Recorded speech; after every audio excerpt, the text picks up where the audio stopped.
कि उन्होंने हमारे गाने चुने हैं क्योंकि वो मना भी कर सकते थे, लेकिन उन्होंने चुना मना हमारे करना गाने। थोड़ा मुश्किल हो जाता है किसको में हमारे को ट्रेन करने वाली है पिक्चर बनाई थी जो दुनिया की बहुत बड़ी सुपर फ्लॉप में आती है, तो हमारे अलावा शायद किसी और ने नहीं ली। लेकिन उसमें इन्होंने हमको ट्रेन किया था। वो भी तो आज आज बोला अभी आगे क्वेश्चन पूछो क्या मुझे सारे जवाब एक साथ एक हमने बोला था ना कि एक सवाल के 5 into 5 स्टार्टेड किए।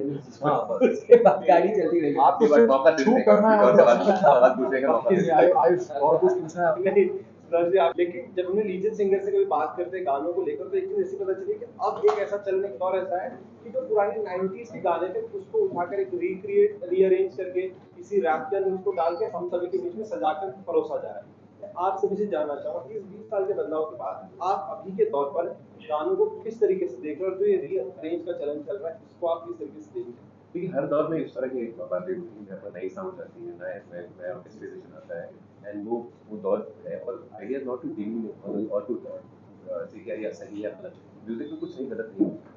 आइडिया ये है कि हम क्या करना चाहते हैं। हमारा जो जो जो रुझान रहता है वो ये रहता है कि हमारी जो मेलोडीज हो वो थोड़ी सिंपल हो, और उसका जो ऑर्केस्ट्रेशन अभी जो किया है मॉडल किया है उसको। एंड अगर हमारे गानों को दोबारा से रिक्रिएट हो सकता है, we feel good about it. But the idea is कि वो जो एक तो नॉस्टैल्जिया जो है बड़ी बहुत ताकतवर चीज़ है। Everyone seems to be driving on कि वो 90s का डेकेड बहुत अच्छा म्यूजिक था। हाँ भी बिकॉज साउंड नहीं दिख रहे। एक आर्टिस्ट जो था वो अपने जो उसका इनहेरेंट ईथोस है उसको प्रेजेंट करता था। तो अगर बैंडो बॉयज की अपनी एक साउंड थी, के की अपनी साउंड थी, सोनू की अपनी साउंड थी, लकी अली की अपनी साउंड थी, सिल्क रूट की अपनी साउंड थी, they were individual personalities which were completely in cohesive nature with music. क्या कहना चाहिए? जवाब मिल गया? बिल्कुल, सब मिल गया सर। क्या कहना चाहिए? एक नया तगड़ा कमबैक होने जा रहा है। दर्शकों का सबसे पहले तो दर्शकों से क्या होगा, कितना प्यार पूछा अपेक्षित, मतलब क्या कुछ इस बार नए जरिए की तैयारी की?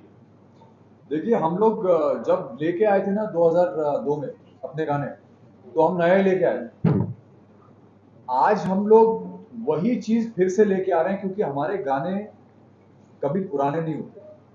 हमारे जो गाने थे उस वक्त जो हमने लॉन्च किए थे, जैसे मेरी नींद उड़ गई है या गोरी, आज तक वो गाने लोग सुनते भी हैं, रेडियो पे भी चलाते हैं, और उन गानों पे रील्स बनती है, और उन्हीं गानों पे रील्स बना के हम लोग को टैग किया जाता है। तो उसकी रिपीट वैल्यू और उसकी लाइफ ऐसी है। I think we are fortunate कि हमारे कंपोजर जो थे लेस साहब, वो I hope he is well. So he created some divine magic I think that time. जैसे पुराने गाने होते ना, पुराने जमाने में रफी साहब के गाने थे, आर डी बर्मन साहब के थे, या ओपी नैयर साहब के थे, जो गाने आज तक हम लोग रिपीट वैल्यू में सुनते आते हैं, रिपीट मोड में हमारे चलते रहते हैं। हम लोग उनको अलग अलग अंदाज में सुनते हैं, कभी कोई कुछ अलग अरेंजमेंट के साथ, कभी कुछ अलग फील के साथ, लेकिन वही गाने हम लोग सुनते हैं बिकॉज उनकी मेलोडीज इतनी स्ट्रांग होती थी कि उन मेलोडीज को आप कभी पुराना कह ही नहीं सकते। तो हम लोग I think we just got lucky with our songs कि हमारे जब भी गाने आए वो सारे गाने ऐसे थे कि उनकी फील कभी पुरानी नहीं हुई।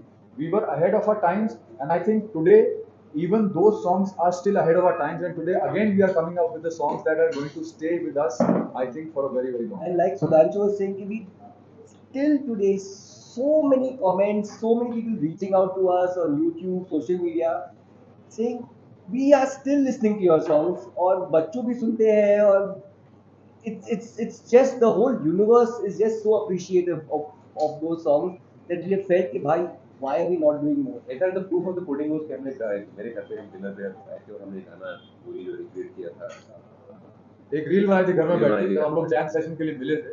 उस पे जो कमेंट्स हमने देखे went to some millions of views, and वो हमको एक it's an indicator of how timeless our songs have been. So idea was हम we are not a remix generation, we don't believe in remakes and recreations like that. तो हम original break करते हैं, तो इसलिए हम ओरिजिनल एल्बम लेकर आए, मेक बीट एंड अक्सर हम लोग जब शोज वगैरह करते हैं तो बहुत लोग आके बोलते भी हैं कि सर आपका वो गाना है ना, उसमें ये मेरी बीवी है, तब मेरी गर्लफ्रेंड थी, अब हमारी शादी हो गई, ये गाने पे आपने इसको बताया था। वैसे बहुत लोग मिले एक्चुअली, मुझे बहुत लोग मिले, बहुत लोग उन्होंने आके बोला बोले सर कि- आपके गाने गा गा के मैंने अपनी बीवी को पढ़ाया था और आज पछता रहे। तो अच्छा लगा दौर जो है जहाँ पे मेघदीप ने बहुत बड़ा कमाल किया है हमारे साथ, आलोक ने भी किया है, हमारे मेघदीप साहब जो हैं, जो हमारे म्यूजिक कंपोजर हैं, और उनके पीछे जो लिरिसिस्ट हमारे पिंकी पूनावाला जी हैं, जिन्होंने गाने लिखे हैं, इनका कॉम्बिनेशन बहुत अगेन लाइक जैसे मैंने पहले बोला, आज से 20 साल पहले हमने जो मैजिक क्रिएट किया था, वो एक्चुअली क्या होता है, हर आदमी अच्छी चीज बनाना चाहता है। कोई भी आदमी ये सोच के नहीं बनाता है म्यूजिक की यार या फिल्म या कोई भी चीज है, वो हर आदमी सुपरहिट चीज ही बनाना चाहता है। बट कभी कभी कुछ ऐसा होता है कि भगवान की कृपा हो जाती है कि everything falls in place with the people that you are working, and that you got to be rather lucky और ब्लेस्ड बाय द ऑलमाइटी। तो जैसे हम लोग पिछली बार फील कर रहे थे, वैसे इस बार फील कर रहे हैं, क्योंकि Meghdeep although is a very very young boy, but his talent is phenomenal, absolutely absolutely, I mean, I cannot explain to you how brilliant this boy is. And then to add to that, we have a lyricist Pinky Poonawalla who's written lyrics like हमको समझ में नहीं आया कहाँ से ऐसी खूबसूरती से इन्होंने शब्दों को पिरो दिया, इतने सिंपल से शब्दों को। और वहीं से हमारा आइडिया बना कि हम लोग गोरी ही लेके आएंगे और उसको बोलेंगे गोरी अगेन, और आज हम लोग गोरी अगेन के लिए यहाँ बैठे। But just to clarify, Gori again is not a remake of Gori. नया गाना है भाई, गोरी नया में गाना। एक जमीन की खुशबू थी, एक देश की खुशबू थी, उसके ईपॉस को हमने पकड़ा है, बट गाना बिल्कुल ओरिजिनल नया गाना है। और गाने की लिरिक्स में कहीं पे भी अगेन नहीं है, ध्यान रखना। ये बहुत गोरी मुश्किल अगेन चीज हम लोग ने है बोला ये, है। मतलब आप एक टाइम पे एक कलर को उठा के मतलब आज की तारीख में उसको कंटेम्परेरी रखें, उसको नया भी, but at the same time have a touch of nostalgia. ये बहुत बहुत टफ चीज है, और ये इन दोनों ने बहुत खूब, और ये साहब ने मतलब बहुत खूब तरीके से बनाया है। So hats off to these composers too and also to Adil our team, you know, who's like done this whole video for us. They Yo. did a phenomenal job of 3 stunning videos. Adil Shaikh साहब थोड़ा सा आगे आएंगे।